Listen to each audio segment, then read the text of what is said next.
Je suis avec Marc Sanchez, le secrétaire général du syndicat des indépendants et des TPE. Bonjour Marc Sanchez. Bonjour. Il y a beaucoup de sujets évidemment sur les indépendants et les TPE qu'on aime beaucoup sur ce plateau. On va quand même parler des restaurateurs parce que ce sont près de plus de 2000 de vos adhérents. Et parce que je voulais vous demander si c'est pas le moment de faire la paix des braves avec les assureurs. AXA hier a dit que finalement ils allaient indemniser ses clients qui avaient souscrit une assurance risque d'exploitation. Au départ, AXA considérait que la pandémie ne donnait pas droit à la couverture.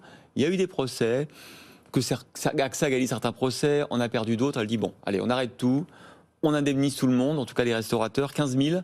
Est-ce que le compte n'y est pas ou le compte y est ? Alors déjà, c'est pas une indemnisation, c'est une proposition de transaction sous condition de retirer toute action judiciaire. Donc on n'est pas déjà dans la même interprétation. Je vous dirais qu'à aujourd'hui, dans ce qui est proposé, mécaniquement, beaucoup ne s'y retrouvent pas, puisque quand on met en avant les 20 000 € en question. En fait, ce qu'AXA propose de faire, on a quand même eu quelques informations, c'est d'indemniser 15% de la perte qui sera constatée. Il est vrai que pour beaucoup de chefs d'entreprise qui ont engagé des actions auprès des tribunaux et qui se sont vus, que ce soit en première instance ou en appel, avoir eu une décision favorable, on n'est pas sur ces éléments-là en termes de rémunération de 20 000 €. On est plutôt en moyenne à 80 000 €.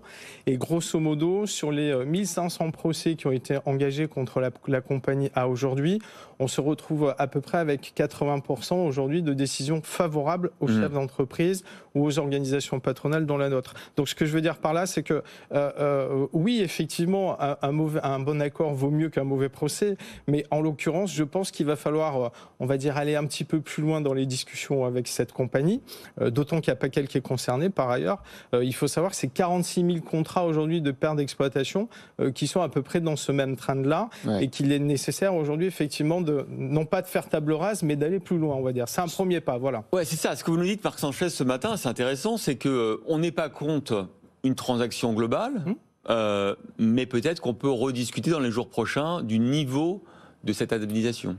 C'est l'idée qu'on en a à aujourd'hui. Après, il appartiendra à chaque chef d'entreprise, effectivement, de faire ses comptes et de voir s'il a intérêt ou pas d'ester en justice. Oui, parce que moi, je suis restaurateur. Bien sûr, j'ai eu des pertes pendant plusieurs mois, mais j'étais indemnisé avec le fonds de solidarité, il y a eu le chômage partiel.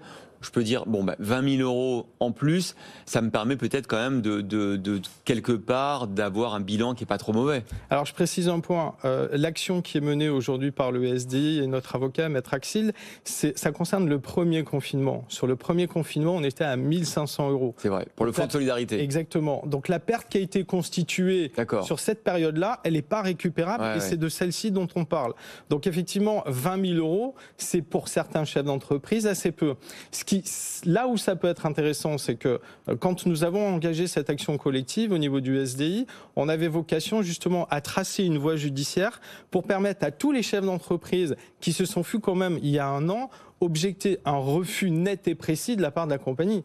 AXA ne voulait en aucun cas discuter, voire même transiger sur ces contrats. Alors aujourd'hui, elle change de positionnement. Il y a quelque part un certain cynisme aussi par rapport à ça que nous on constate. Pourquoi cynisme ? Parce qu'elle a quand même fait plus de 3 milliards € de bénéfices l'année dernière et qu'elle nous explique, en tout cas son PDG, que l'exercice 2021 risque effectivement d'être pas trop mauvais. C'est pour ça qu'on provisionne cette somme-là. C'est ce qu'il a déclaré, je crois, hier à Europe 1.